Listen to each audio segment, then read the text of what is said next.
Paxton's passenger. The yard at the big station was busier than ever.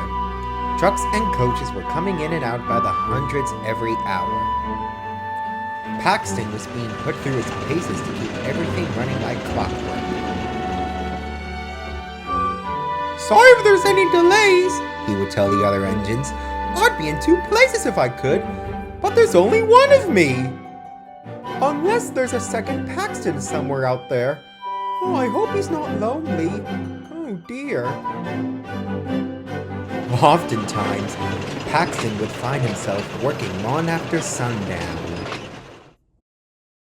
One particular evening, Paxton was still shunting after the last train had come in. The other engines were fast asleep as he arranged the final trucks into their sidings.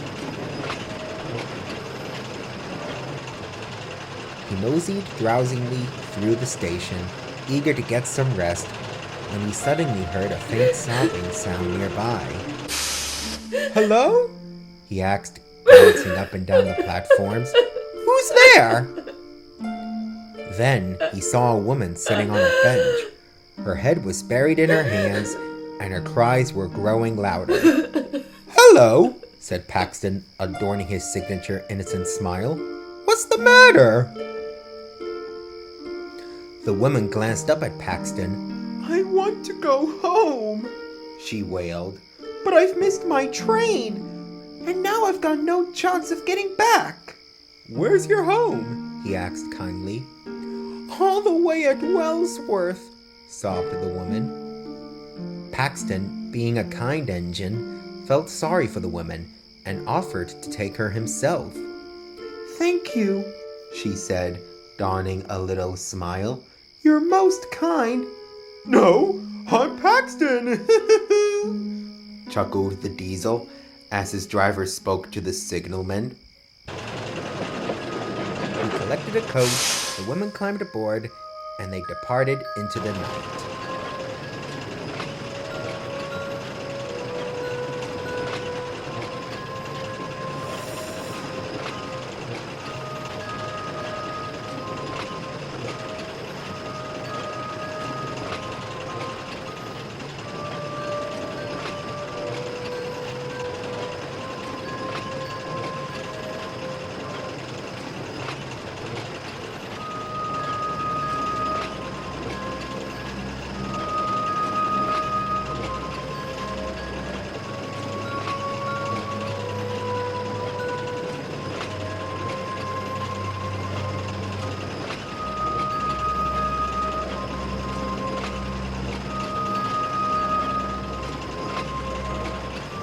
Snores from line-side cottages filled the air as Paxton made his way to Wellsworth.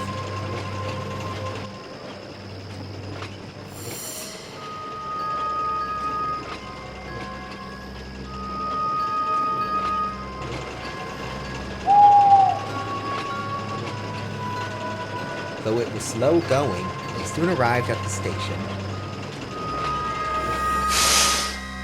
"Here we are, miss," he called. "You'd best get yourself home now." But the woman didn't reply, nor did she exit the coach. The guard went to check on her, only to find there was no one inside. "Where's she gone?" exclaimed the driver. "Maybe she decided to walk," suggested Paxton. "I wasn't going very fast after all."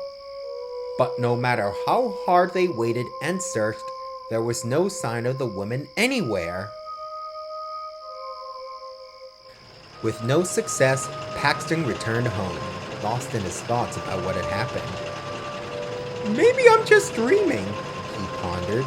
"Yes, that explains it. Though it does feel much less dreamish than my usual dreams." He rolled into the shed and parked himself next to Duck.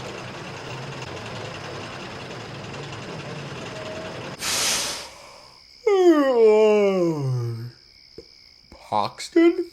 He yawned quietly. "What are you doing up at this hour?" "Oh, hello, Duck. Nice of you to join my dream. You're a bit late, though the most exciting part's already happened." "What dream?" puzzled Duck, still half awake. "And what's so exciting about it?" and she was nowhere to be found, finished Paxton. Quite a dream, isn't it? That's no dream, replied Duck, pale-faced. That's a nightmare. What do you mean? Asked Paxton, now feeling rather frightened. Duck sighed. Many years ago, back when the railway was still in its early days, that same woman missed her train here at the big station late one night.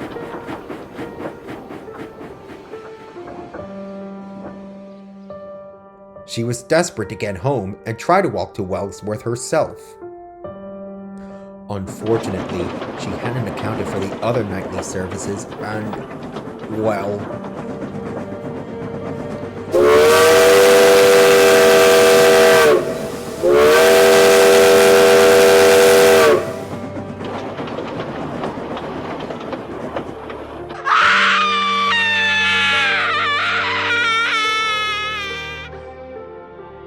There was a long silence.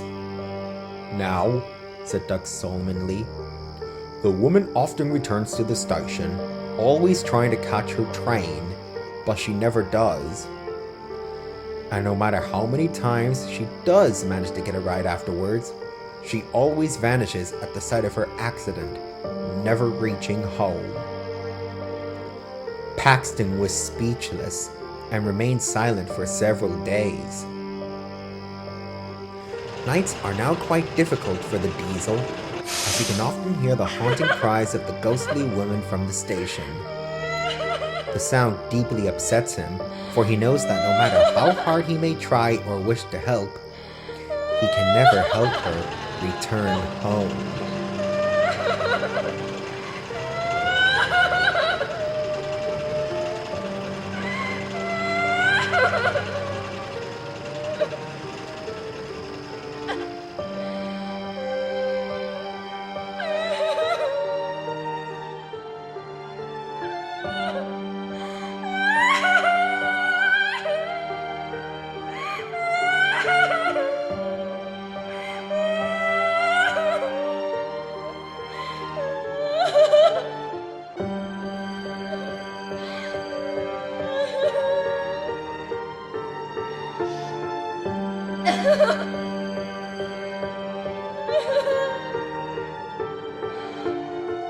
Ha ha ha!